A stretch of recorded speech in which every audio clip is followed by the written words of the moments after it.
made up of local, regional, and state leaders who envision a transportation system that safely, affordably, and conveniently connects people to all means of life.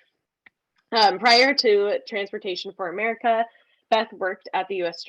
Department of Transportation as a legislative assistant, a policy director for Smart Growth America, and even worked here in Idaho on a campaign.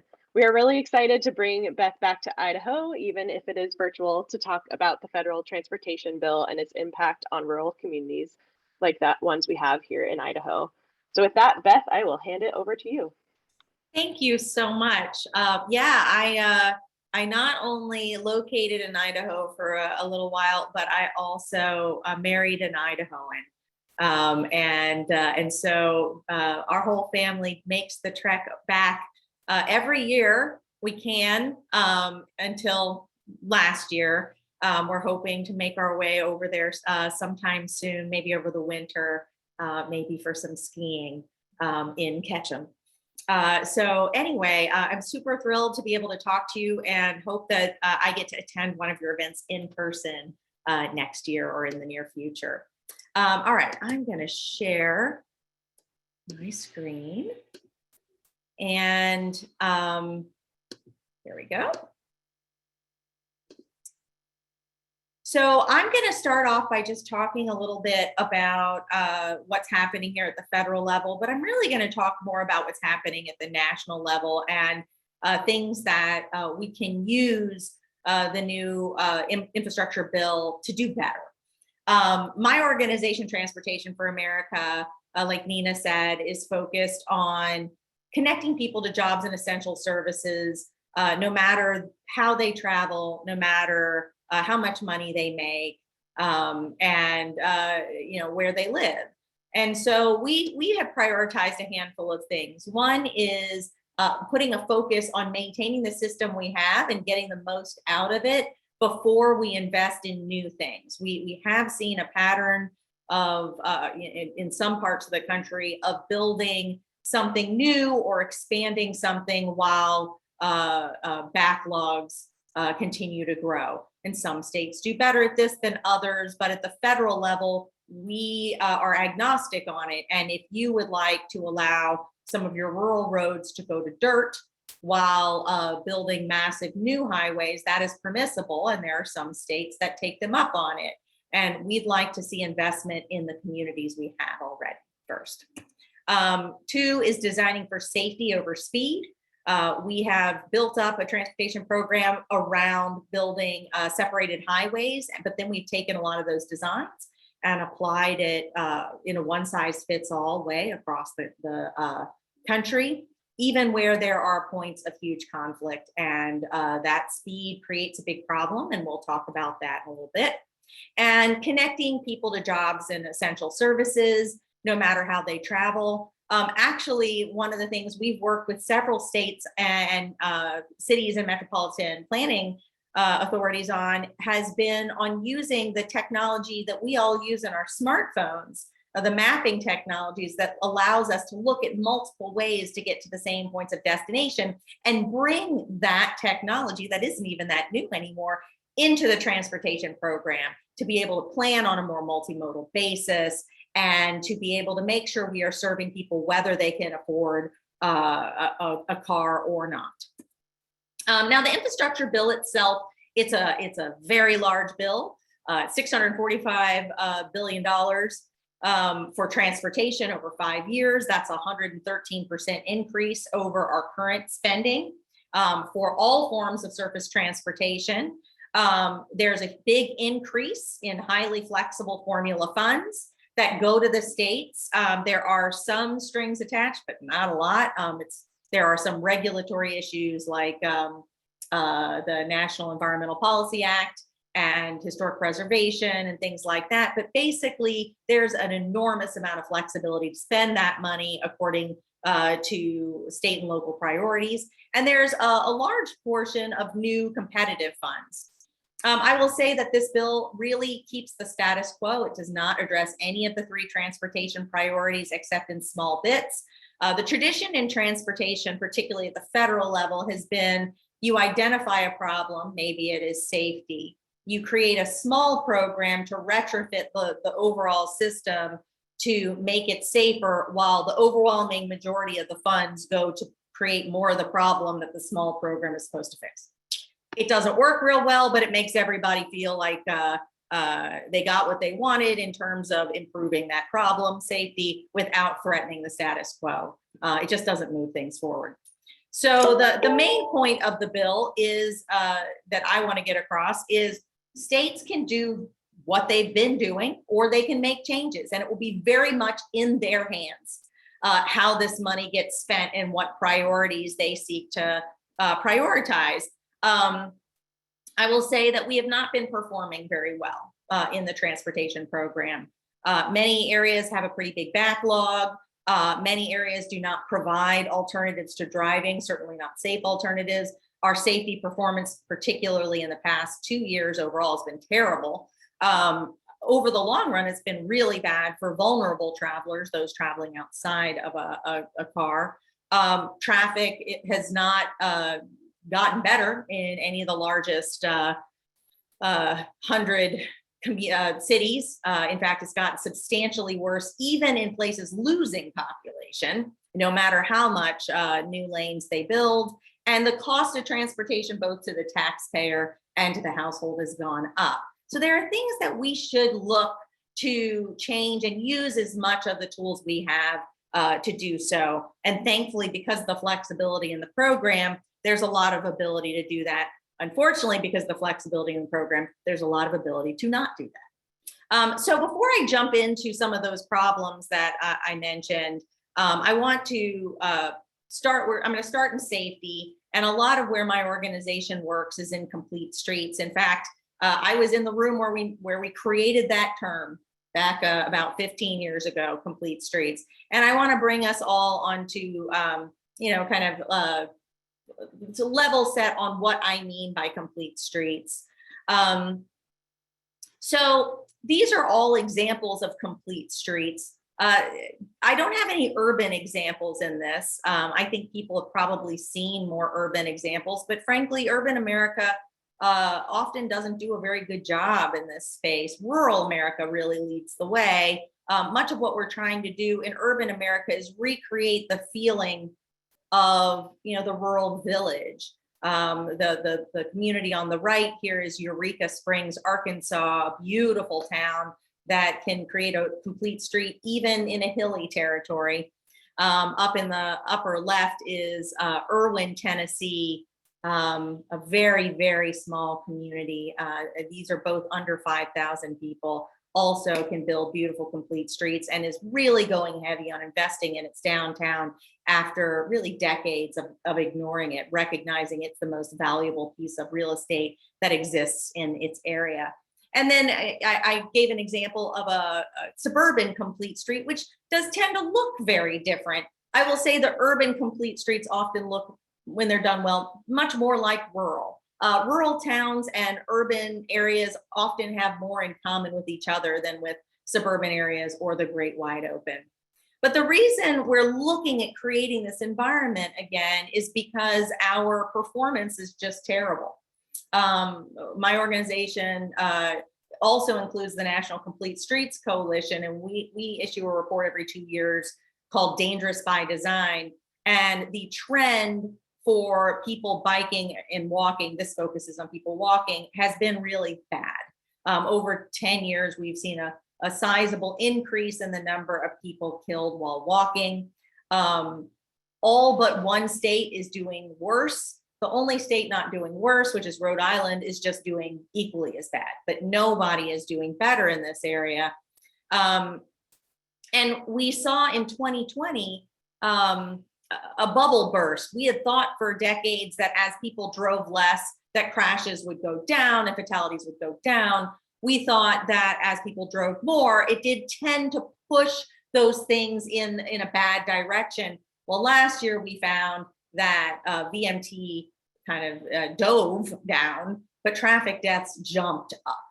And a lot of what we've heard from particularly the police is a substantial increase in speeding at very high speeds, but just generally that all travel speeds had increased so much that that speed in a conflict-rich zone created more opportunities for crash. And when those crashes happened at a higher speed than we're used to, it was more often fatal. Unfortunately, as we have seen driving bounce back somewhat, we're not back to the 2019 levels, we still saw those numbers go up. And what we find in Dangerous by Design is the very design of the roadway communicates very specific things to the driver. And unfortunately, it is misaligned with what the driver is going to encounter. We tend to build, the typical 5-lane wide road. The local governments don't help a lot because they allow for development that is pushed back from the roadway. And that communicates on a very subconscious level with the driver. It's wide open, it's straight. You shouldn't expect crossings, you shouldn't expect driveways, and you shouldn't expect people. You should just go because it's wide open. So without traffic congestion, that's exactly what people do. And even as we've seen driving increase, it's been a different kind of driving than it was in the past, with not quite the morning and evening peaks, and many more trips focused on non-work trips than work trips. In fact, before the pandemic, non-work trips were 80% of travel, 70% of vehicle miles traveled. It was 98% of our focus investment. It just was nowhere near the majority of actual human travel. And now that number has ticked up even further. And so we're starting to see traffic congestion at like 3:30 p.m. when everyone goes out to pick up kids from school and go to the grocery and stuff like that. And they just increased those trips over the 80% that they were before. Those pedestrian fatalities are worse in poor areas by a substantial amount. We know that Black and Native Americans are way more at risk for dying while walking. We know that people over 70 are substantially more at risk. We actually see the risk go up until retirement, then it dips down. And then as people become more frail, it goes way back up. And just that generally follows travel trends. People travel more into their middle age, like me. When they retire, they travel a little bit less. And then even though the travel is less as people get older, they're so frail, they're just more likely to be severely injured or killed in any kind of crash. We see that the risk is about the same in rural and urban areas based on exposure. Rural folks, I remember being in a meeting in a rural area in Florida where a couple was there. Their son had passed away. He'd been struck by a car while walking on a rural road. And they expressed great frustration with the fact that people think that rural Americans don't walk because distances are long. And we got a bit of an earful that folks in rural America know that distances are longer. They take all trips longer. And that they're tired of urban folks not understanding because maybe they won't walk 2 blocks, that rural folks will walk. And that was quite a lesson. But our design for speed, our very highway focused design, even though you're in a developed area that should be designed very much with conflict in mind, it narrows your view of the area. As you travel faster, you can't see as much.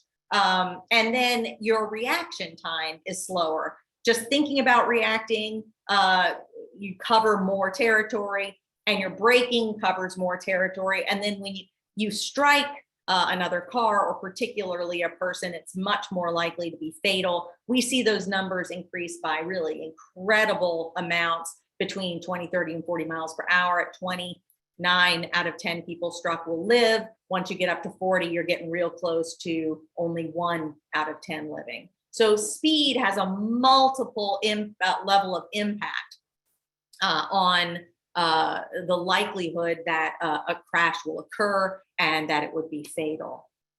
We also have some interesting rules in place where we do speed studies So we build with something in mind, but then if a certain percentage, 15% they call it 85th percentile speed. So basically, they want to set it where 85%, the 85 percentile and below are all going the speed limit.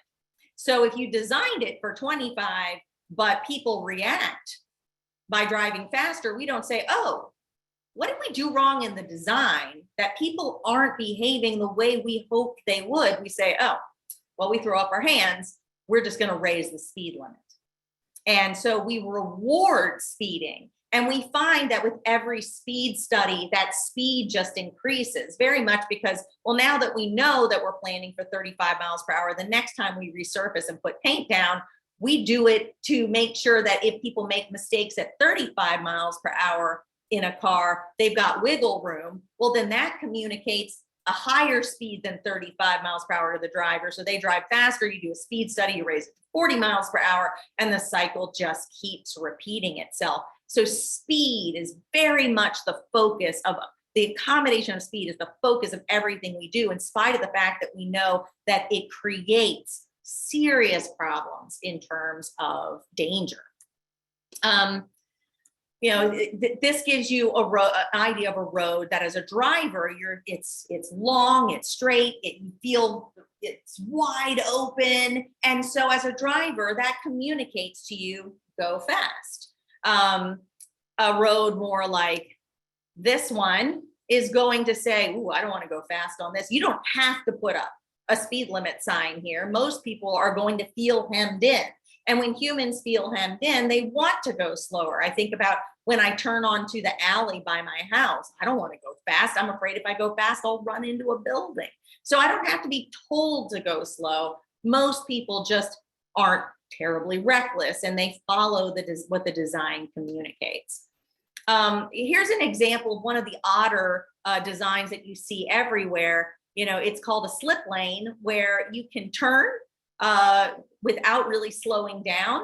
And we consider this to be safe. We tell the driver, you don't need to slow down.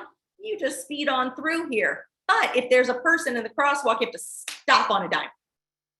And we consider this to be an okay and totally safe form of design. And then if the driver messes up because at that speed they couldn't possibly stop in time, we blame the driver. We say, 94% of fatalities are caused by, human error. And maybe we blame the pedestrian who naturally sees that this is an incredibly unsafe situation. And so she's taking the shortest route across because she doesn't want to be exposed to danger for a second longer than she has to. But we'll call that human error as well. I would call this the quintessential example of design error. It sets up human error, and it sets people up to fail and then blame them for the failure we set people up for. This is kind of your typical 5-lane road. And again, it's straightforward. There aren't really trees at the road. There aren't buildings at the road. The lanes are actually a highway's width. This is what you expect to see on interstates. And we've got it on a surface road. You don't see a lot of crossings. So, when we're driving, we're not burning sugar to make decisions at every moment. If we did, we'd be exhausted by the time we arrive. This is not a decision about like who's going to pick up your kid tonight, after track practice. This is the sort of decision making you make when you walk along the street to figure out how much you could pick your foot up. That sort of decision making comes from this design, which is saying this is wide open, speed away. In fact, this feels very much like 50 to 55 miles per hour to me. I bet it's signed at 45 miles per hour, and a speed study would shockingly show that people are going above the speed limit. But if you look in the upper left-hand corner, you'll see a very dark little silhouette there of a human. Now, because this is a highway design, there's been some really interesting research recently that shows that the driver suffers something called inattentional blindness. You wouldn't see a person on a highway. So even if we actually visually see them, we don't see them. It doesn't register because it doesn't make sense. This is a wide, fast straightaway.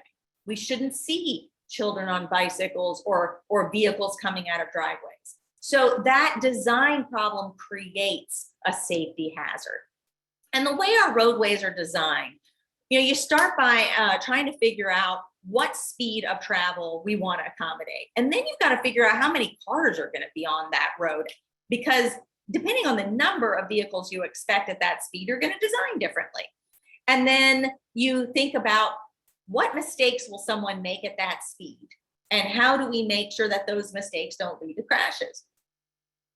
Then you set a project budget, and then you think about issues like people on bicycles or walking and those accommodations. You can see by that very process that safety for everyone doesn't really fit in, and that those other things coming after the project budget are by design busting the budget. And then that can be an excuse for not considering it in the final project. What we do design for, like I said, which is the speed and the amount of vehicles and how close together they are, we're seeking to see a very stable flow all through the day. That forced flow down at LOSF, which is, F for failure, right, is something we are really trying to avoid, and some areas won't even tolerate E or D. But one of the issues is you don't have to have traffic for very long to trigger that LOSF. And so you can have an empty road most of the day and then just a little bit of peak time, and that's a problem to us, even though we're not really getting terribly efficient use of the roadway. And this very issue leads us to say we don't have space for people outside of a car, or for businesses to be up by the road, or for parking, or whatever the other needs of the roadway are.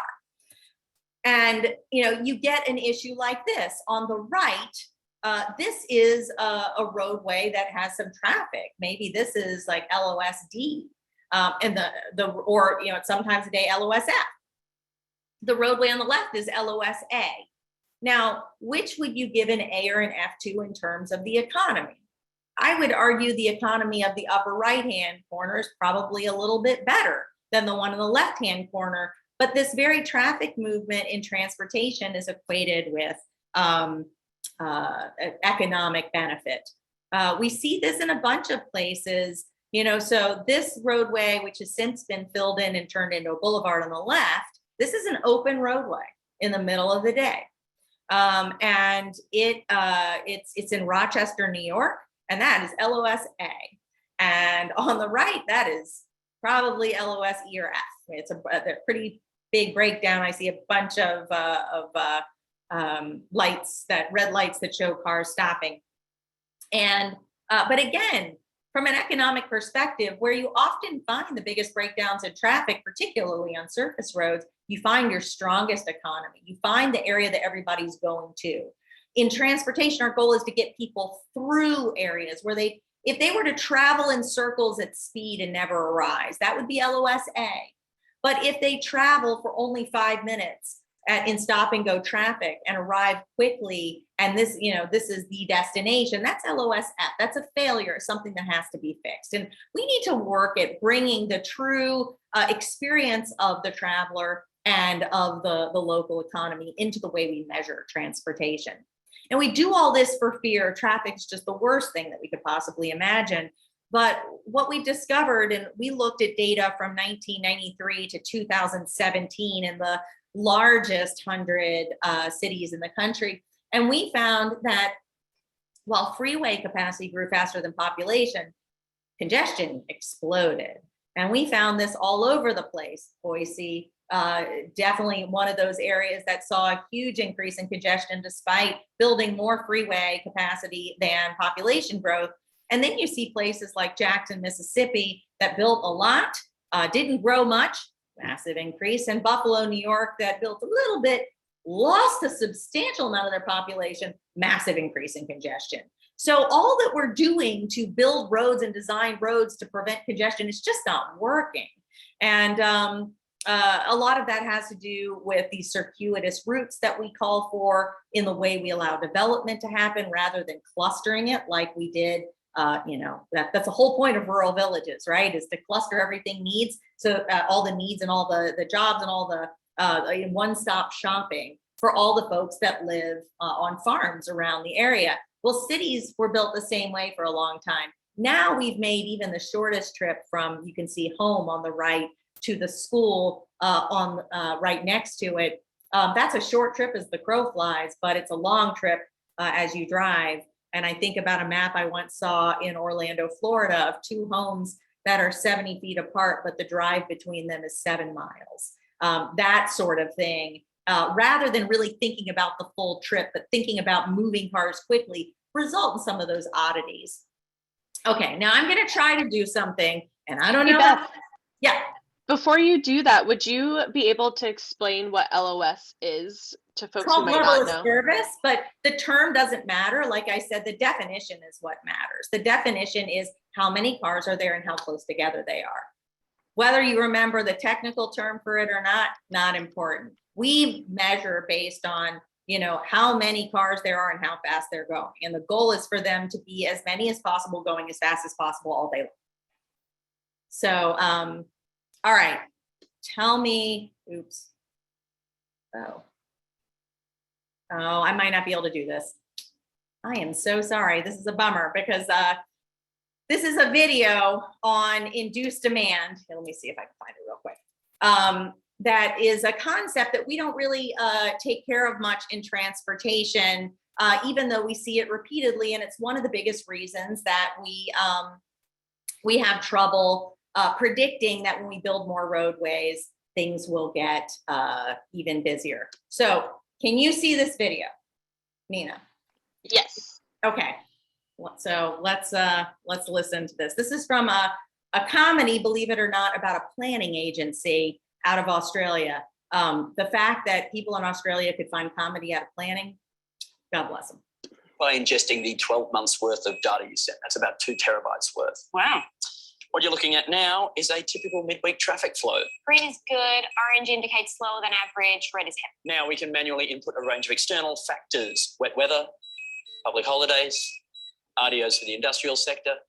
Breakdown on a major arterial. That's pretty impressive. So we've taken your project. The road upgrade, extra lanes, on and off ramp lengthening. We factored in all those improvements. So starting with current flow during peak, then during construction, some problems. Of course.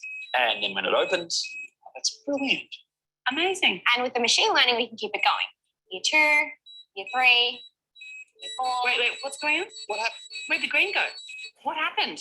Why does the traffic get worse? Have you heard of the Jevons paradox? I'm hoping they're a death metal band. It basically states that the better you make something like a road, the more people will use it. Isn't that a good thing? No, it means you spend a lot of money now for a very short-term benefit. So there is some benefit. Oh, sure. Average travel times crossing the city will be cut by 2.5 minutes or a little less. Call it 2. Really? And that lasts for 14, 15 months? Then declines. No, stays flat. Then declines. Well, for $300 billion, I guess we were hoping for something a little more dramatic. 2.5 minutes. Call it 2. You don't look happy. So that's what we see pretty repeatedly in our highway building, but we don't seem to learn from it very much. And there are opportunities to learn and change. And that's one of the things I want to point out as I finish. Do want to mention that where places are walkable, that we see businesses want to move in more. It commands larger rents because there's so much more money to be made if you are in a retail area where there's foot traffic.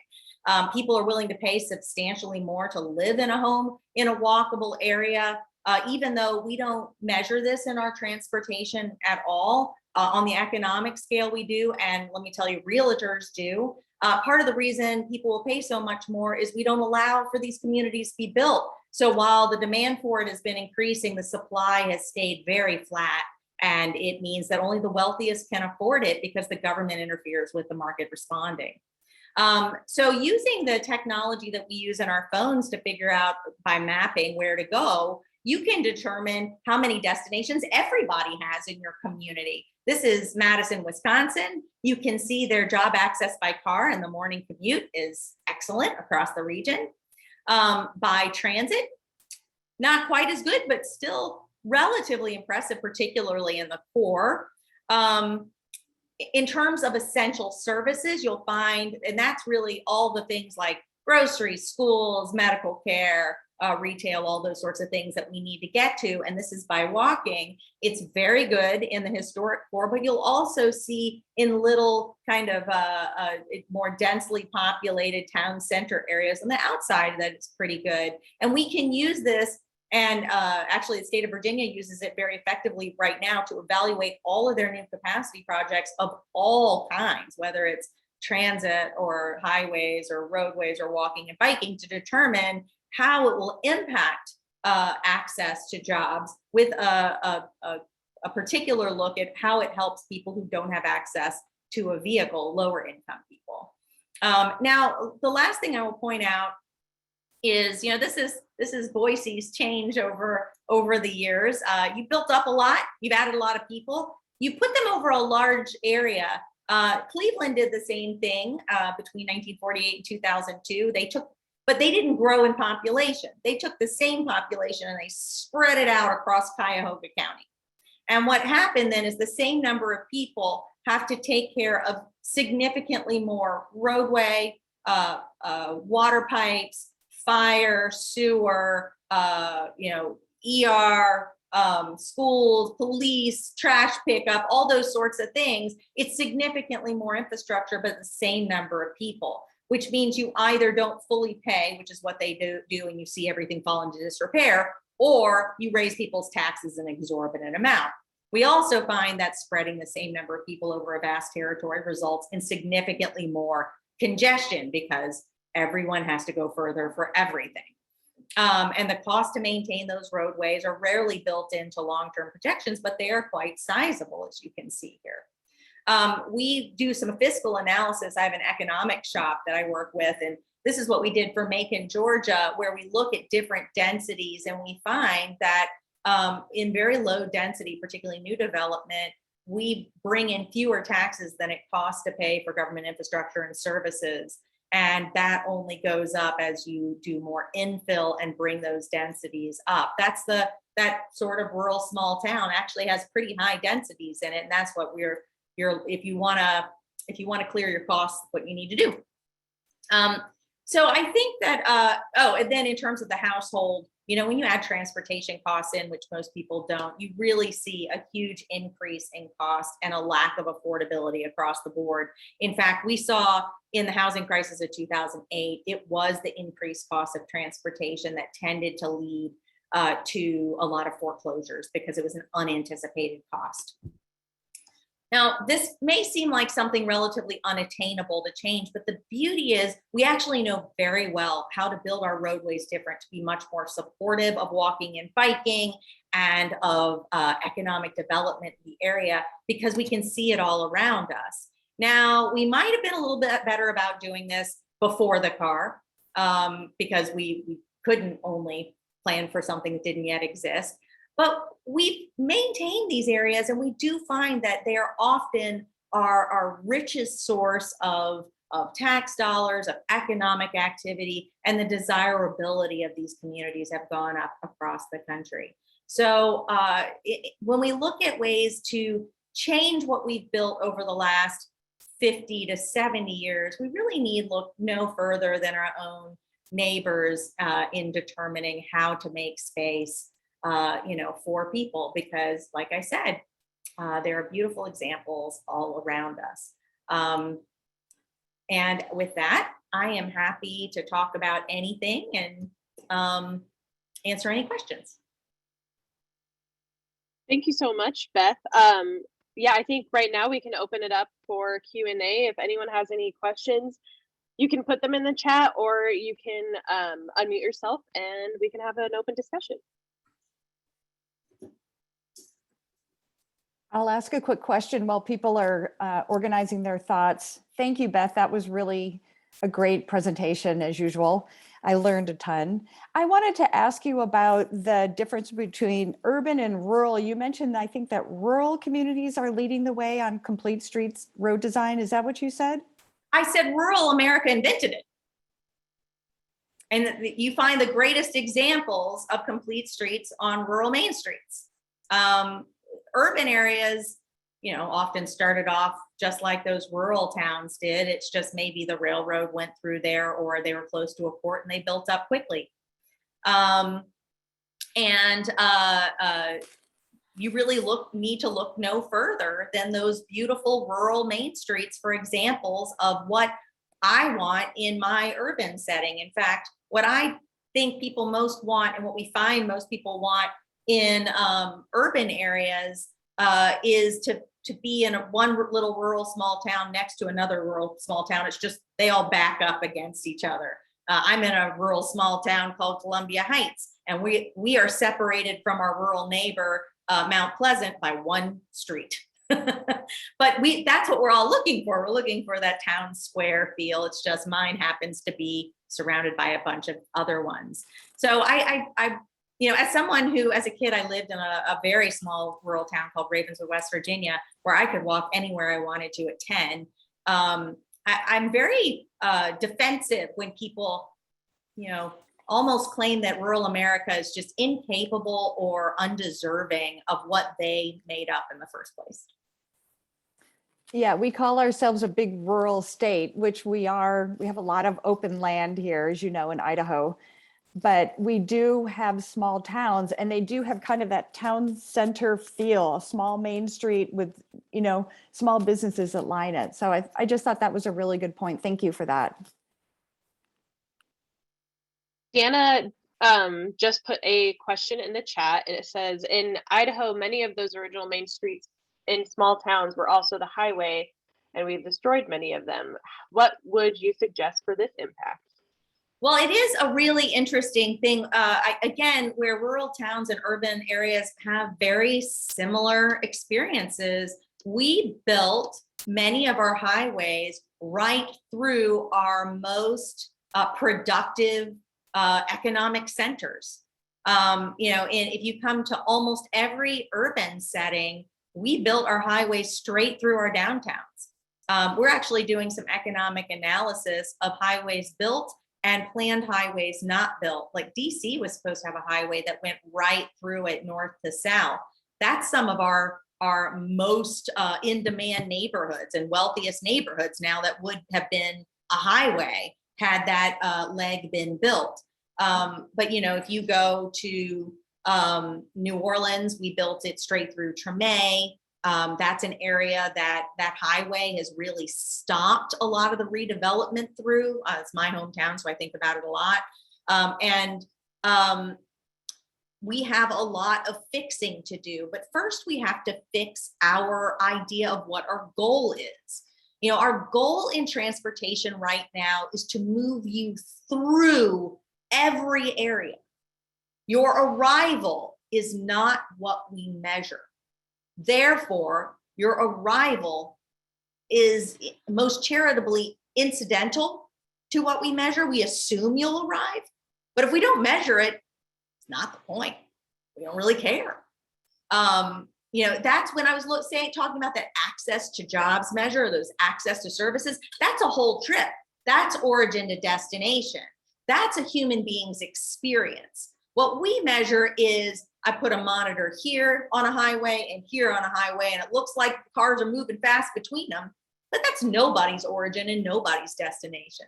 That's what I'm saying. If people just travel in circles, but at speed, that's an A grade in transportation. If you never arrive, we can still get our A. But if you're traveling in stop and go traffic, but arriving where you want to arrive very quickly, we consider that a failure that has to be intervened with, and a lot of money spent to speed up that traffic, even if speeding up that traffic means removing all the economic development around it. So we have to redefine what it is we want, what our objective of transportation is, and measure that. And we have so many tools available to us now because of the data that are available at very cheap rates all around us. And then as we define things based on what we're truly trying to accomplish, we can move in a different direction. So once you put economic development and safety above speed, you would design both the roadway going through an urban area and that rural main street very differently. What's interesting is we've come back decades later and created beltways and bypasses, because now we know putting your highway through the middle of where everyone's going to is terrible. Just from a traffic perspective, it really doesn't work. It's a really bad idea. But also from an economic perspective, it's a bad idea. I think if we built the highways knowing what we know now, we would have built them around the actual economic centers and then filtered people into that economic center in a more reasonable manner, with the idea that when you get close to where you're trying to go, to the activity center, you should expect to slow down. That's everybody's destination. And you see this in suburban areas and fringe areas too, where we build a roadway and this I know drives our transportation agencies nuts. We built it as a high-speed roadway, and then the locals come develop it all up. I think we need to move into a world where the locals allow that development. They know that the second they allow it, they're requiring those speeds to drop like a brick. Development and speed don't work together. If you want speed, you keep development away. Thus, the way we built our interstates, we knew that. The whole point of the interstate system was you can't have speed by development. We have to separate these highways and not have cross streets and have careful ways to get on and off and not have people there. But now we apply it in a local setting, and what we end up getting is a terrible highway and a terrible local serving street. Just doesn't work in any way, shape, or form. Elaine posed a question in the chat. What if the arrival goal is the big city to big city and ignoring the small ones in between, which is something we hear from DOT engineers? Well, I think for a rural state to claim that the small communities in between are not the point seems really out of step with the population you're trying to serve. I would hope that that's not what they mean. But again, we do have our highways that connect us between big cities. What we have to decide is that the only product we're capable of delivering? You know, I've seen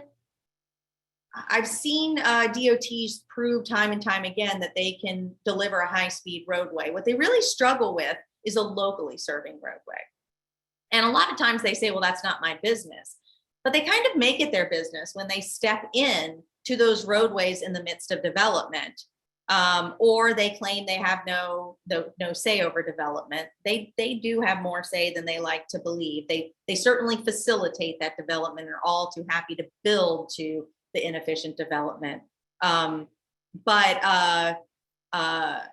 I really struggle to believe that undercutting rural town centers could possibly be a priority of a state DOT like that will sacrifice those in the name of connecting big cities. And then, of course, once we get to the big cities, we're willing to sacrifice the locally serving streets in the big cities. Also, that's my point. The point is high speed, long distance travel. It's not that local serving. It's not that destination. And that's what we have to change. We need to stop looking at the speed of traffic, and we need to look at how many places people can get to inside and outside of a vehicle. All right. And then we have a question about winter weather. Any advice or thoughts on how to mitigate the adverse effects of weather impacts? In the cities that Eric works at, in the city of Rexburg and then at Idaho Falls, he's seen hesitancy to spend funds on complete streets or multi-use paths because they would sit unused half of the year. Yeah, so I'm going to tell a little personal story here. My sister who is a music teacher and mezzo-soprano who used to work at the University of Northern Iowa. It's Iowa's music school, which is in a little town called Cedar Falls. Well, she lived in Cedar Falls, which is right next to Waterloo, where the university is. And it's a very small community that has a beautiful river that comes through and lots of hiking trails and things like this. And they very much like what's underneath that question, just abandon all outdoor activities in the winter, assuming that no one would use it. I know that in Idaho, there are many beautiful multi-use trails that especially in areas where people ski, that are left open because it's been a priority. My sister now lives in a town called Piteå, which is a little town about the size of Cedar Falls in northern Sweden. And she teaches music for the University of Luleå, which is a slightly bigger community, much like Waterloo, very close to Piteå. Now, Piteå is, like I said, northern Sweden. They don't have a lot of light, some beautiful auroras right now, but not a lot of light and a ton of snow. And their top priority is to keep the bike paths clear all year round. All year round. You can go on the city site, I can share it with folks, and they have a pecking order in terms of what they keep clear. And they just determined it is a priority to make sure their people can be healthy and active all year round. And you know what? The people there are healthy and active all year around. She and her 10-year-old son go cross-country skiing on the cross-country paths all through the winter, which lasts a very, very long time. And they now do these super crazy late night bike rides. Like she's been out bike riding at 11 o'clock at night with her son because that's what they do. And they do it because it's available versus the United States, where we make it punishing to behave that way. And you really have to be an adventurer. And so people do that far less. And it just shows a difference in priority. And you could say, well, that's Sweden, and maybe the Swedes are different. But I find that people behave in very similar ways based on what's made available. And humans have a real interesting habit of not choosing options that don't exist. It's hard to choose the thing that you can't possibly choose. And we use the fact that we have made it dangerous and terrifying to walk as proof that people don't want to. You know, I could say, I could cook chocolate chip cookies with no sugar in them and then claim my kids don't like chocolate chip cookies. But that would be intellectually dishonest, which is what I unfortunately find in transportation a lot. I find that when Americans are visiting a walkable place, they get out of their cars. And people like me that don't enjoy driving only drive when I feel like I might die if I don't. I love that. And I think winter maintenance questions always makes me think about Minneapolis, which I think is third in the nation for bike commute. And they sure get a lot of snow. The folks in Minneapolis are just hardy. They're just tougher than most people. And maybe Idahoans can't compete with the Minnesotans. I mean, you all have to decide if you're as tough as they are, but they bike all year round too. So, that's a good challenge. All right, we have two really great questions in the chat. The next one is from Deanna, and it's about freight movement often influences our highway design and speeds, but freight's arrival also should matter like a human's arrival. Is there any research analyzing this?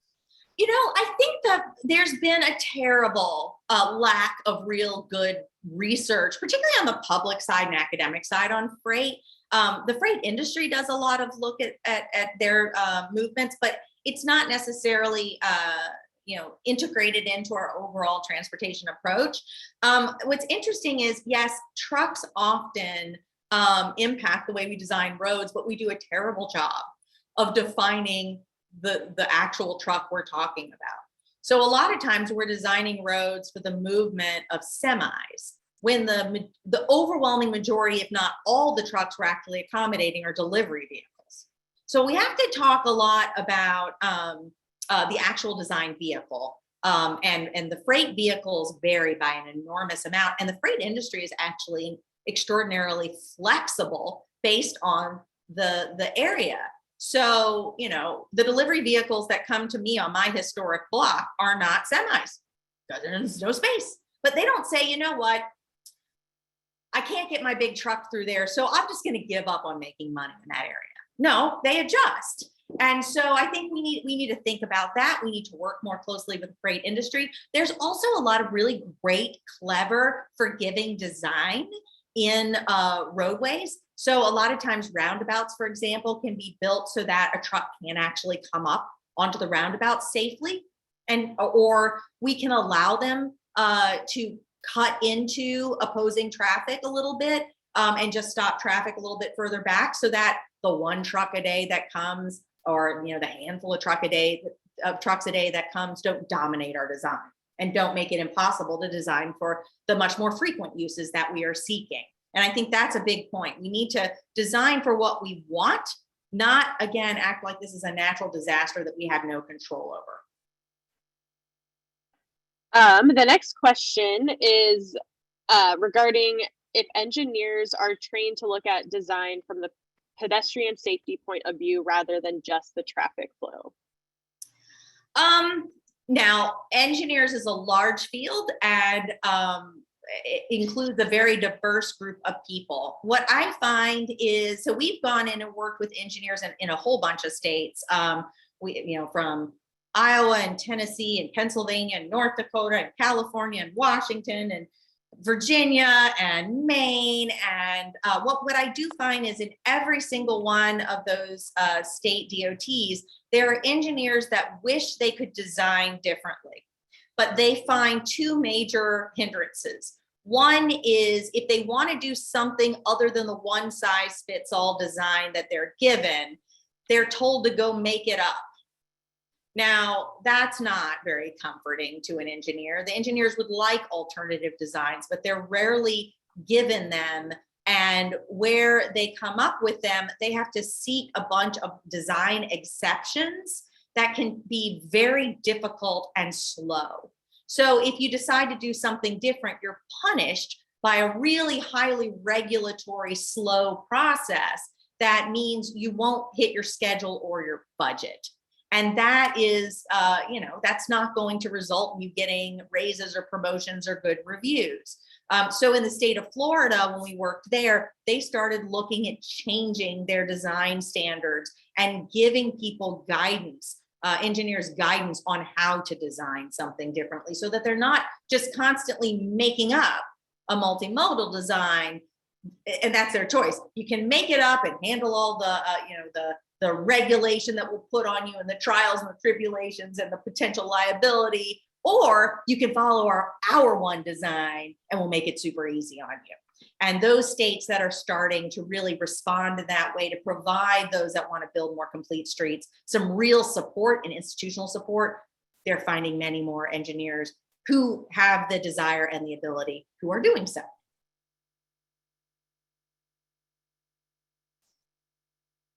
I'm going to put in the chat a book that just came out on the topic of transportation and civil engineering by Chuck Marone from Strong Towns. I highly recommend it in terms of learning more about how the industry is currently trained within that topic. I'm not seeing any other questions. Beth, there was a lot of interest in that Swedish town, so if you want to post that link up. I will. We just got a comment from Deborah. When talking about safer streets, there is the argument that we are spending all available money for drivers that have to commute and drive everywhere.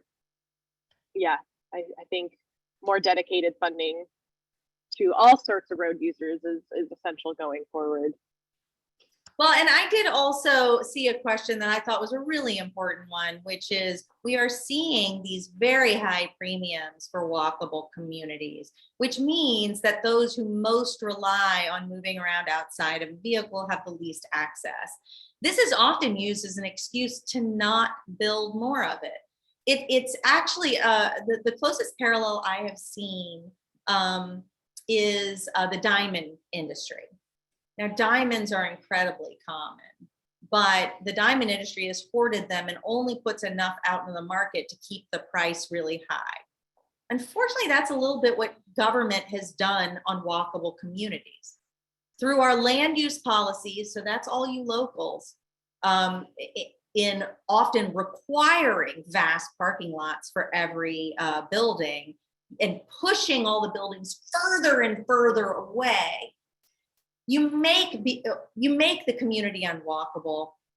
You combine that with roadways that are built that are, trying to connect these things that are super far away, that are designed mostly for cars because people aren't going to walk 5 miles to get between a handful of buildings.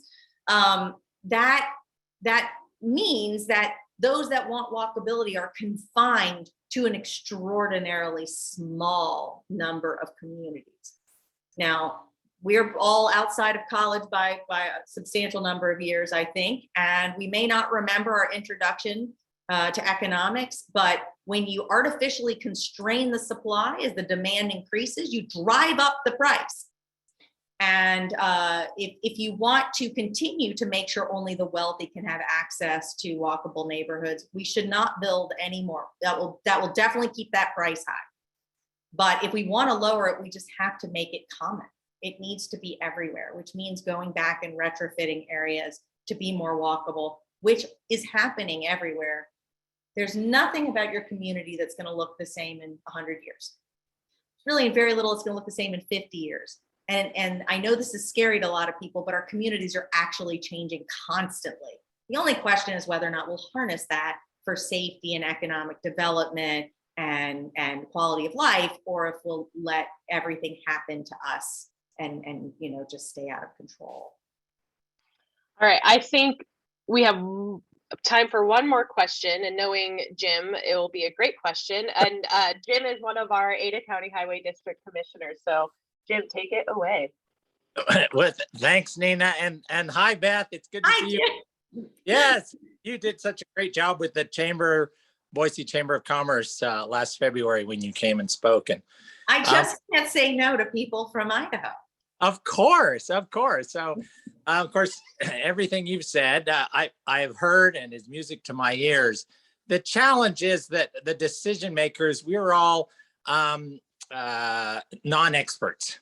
The policymakers are non-experts, and we get presented with just a huge amount of engineering and legal, reasons why we can't do the very things you're describing. And I know you've advised other local elected officials, state officials, people all over the country to help them sort of develop the tools and the courage and the ability to sort of overcome those walls that were presented. And it can be very frustrated. And my observation is way too often we just give up, let the engineers tell us, or the lawyers tell us we'll be sued if we don't, have these roads this wide and so forth. So any advice to those of us who are elected officials and also the advocates on the call who are advising elected officials who are not experts, and yet it's in our hands to set the budgets and make the policy priorities? Yes. So there's actually several things that I want to say about that. One is there is no technical answer to your transportation needs.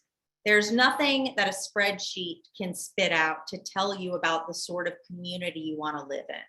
And if you are waiting for a technical answer, you're really messing up. The engineer is the implementer of the vision set out by the policymakers and the community. I think that what has often happened is the policymakers and the community checked out years ago and left the engineers to figure it all out. And then they did. Well, now they're used to a certain system. Engineers don't like to hear that they're making policy judgments, but they actually are at this point. And so I think keeping the conversation focused on the outcome as opposed to numbers and inputs is a good place to start, because frankly, I don't care what their numbers say.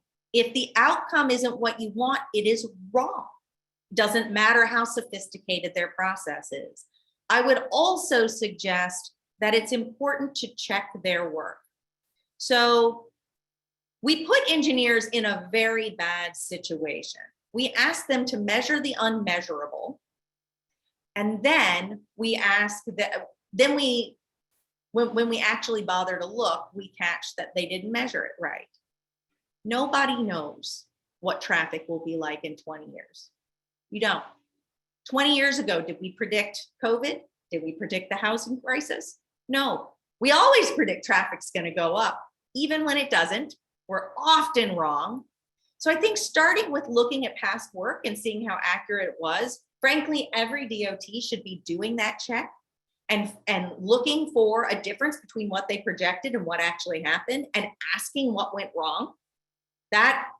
What's interesting is when states do that, going back to my neighbor in Virginia, they have started admitting when they get things wrong. It has increased their popularity and support in the state an incredible amount. It will result in more trust, and those same engineers will start to catch that while they get incredibly precise numbers and answers from their models, they're just wildly inaccurate. They're precise and wrong. And so we need to check the numbers. There's just no culture of that in transportation agencies. We should bring that in. We need to give those engineers some cover when they try something new, which institutionally we have given them none of. We really do threaten them with lawsuits if something goes wrong in the non-stereotypical roadway. I think, frankly, they are quite vulnerable to lawsuits on many of the roadways they build now, and they probably should be sued based on the predictably unsafe conditions of having high-speed roadways in areas that have heavy levels of conflict.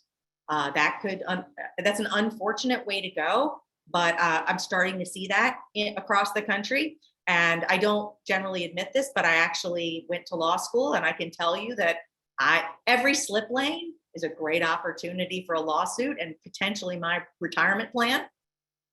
And then I think we need to allow a lot more experimentation and failure from our agencies, which we don't allow any of. Let them go out and do something temporary, just for their own training and knowledge, but also the community's opportunity to engage in something that isn't a sketch on a piece of paper, to see what a change feels like, to give legitimate feedback.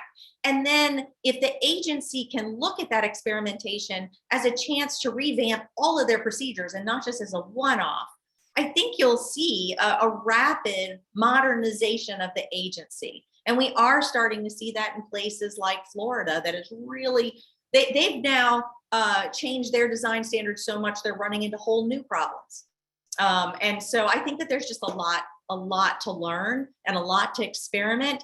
And if the agency will truly partner with the advocates, they can modernize and the advocates can give them some cover. And if there's no partnership, unfortunately, I think the best course of action at that point is to encourage your policymakers to set policy and to use lawsuits where DOTs insist on inherently flawed and dangerous designs.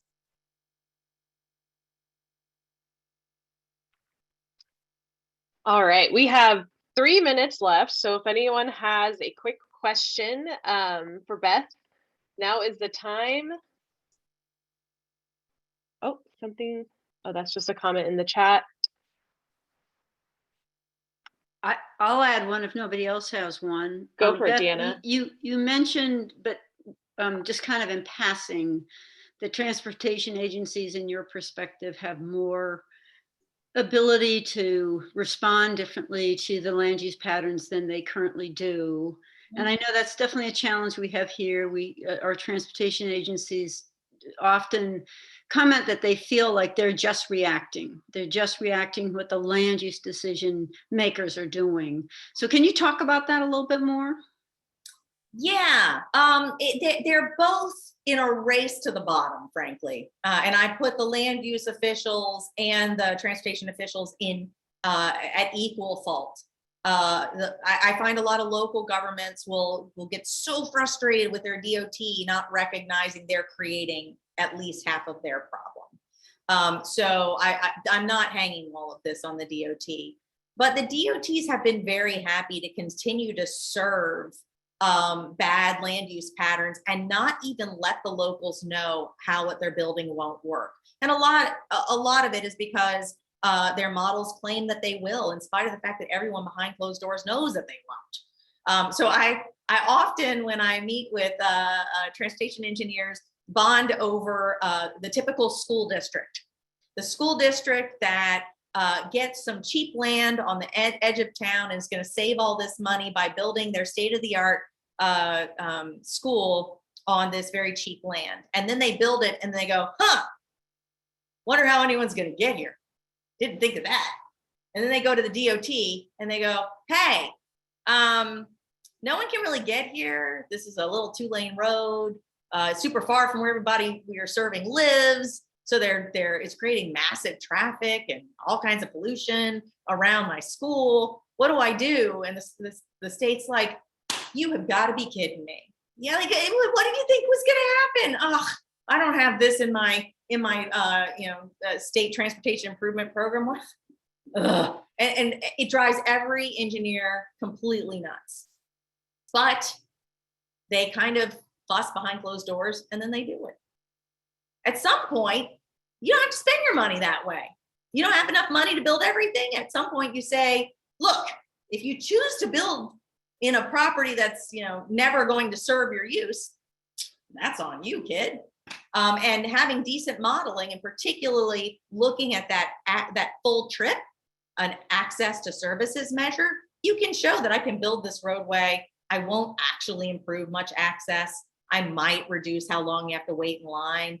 You could work with that school before they even choose the site and say, look, if you're looking at these 3 sites, this site is going to be very expensive from a transportation perspective. And maybe the policymakers say, if you're going to choose that site, you should share in the cost of it and therefore adjust their benefit cost analysis. Maybe that slightly more expensive property that's closer to the people they serve becomes a little more appealing when you're going to have to pay for huge transportation improvements. The other thing I will say is DOTs often usually build these very wide roadways. Well, you've already determined the land use of a wide, fast roadway.